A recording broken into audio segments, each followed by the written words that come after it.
Voltar a falar sobre meio ambiente, você viu aqui na Globo News que o Brasil liderou o desmatamento de florestas tropicais no mundo em 2018. Viu também que um manifesto assinado por mais de 600 cientistas pede à União Europeia que as negociações comerciais com o Brasil sejam condicionadas à sustentabilidade.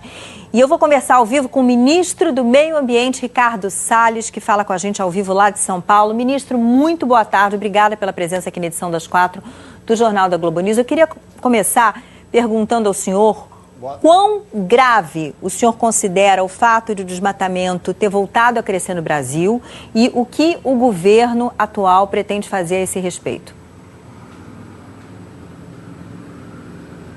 Bom, em primeiro lugar, é importante lembrar que a tendência de desmatamento, o aumento do desmatamento é uma tendência de mais de 2 anos, não é uma informação de agora.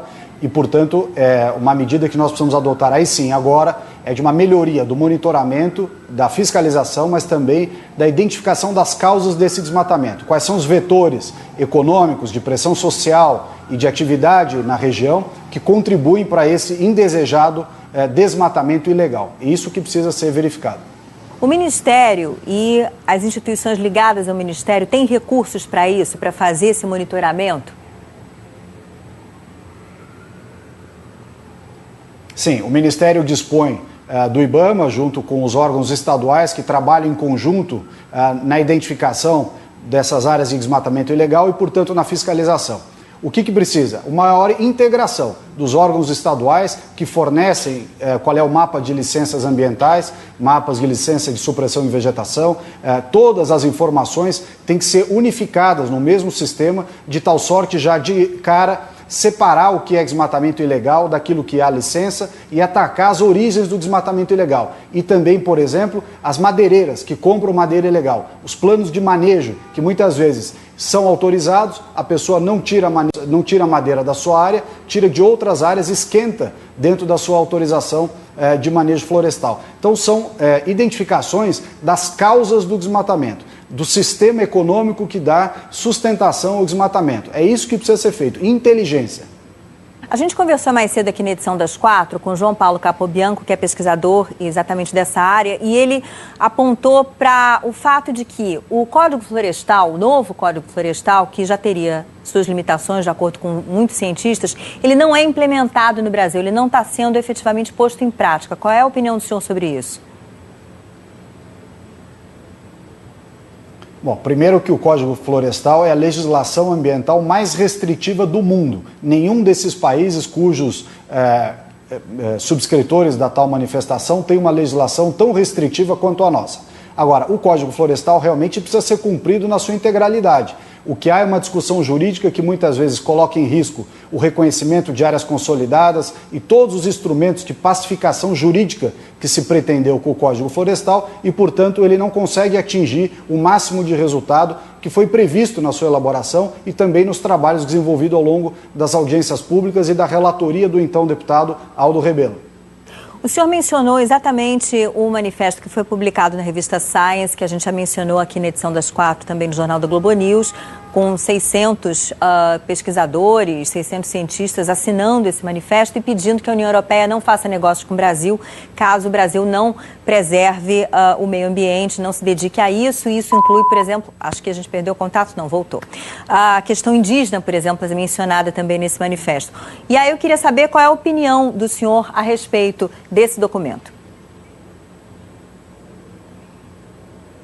Bom, acho que pelo que eu li na imprensa, é um documento com várias colocações genéricas que não identifica nenhum caso concreto de descumprimento por parte do Brasil de questões específicas de defesa do meio ambiente. Segundo, salvo engano, a maioria desses subscritores do tal manifesto são de países que não fazem nem de longe a defesa ambiental que o agronegócio brasileiro faz da agricultura, na pecuária, ou seja, nós somos exemplos para eles de sustentabilidade, não o contrário.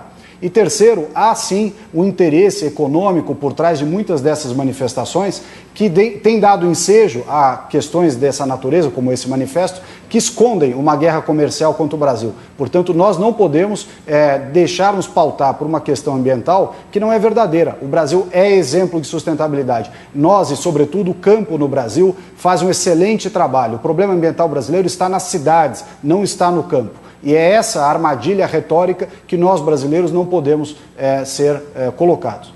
Mas, de qualquer maneira, muitas áreas de floresta foram transformadas em pastagem, plantações de soja. O senhor acha que o agronegócio brasileiro está comprometido também com a preservação do meio ambiente, com o não desmatamento ou com a recuperação de florestas?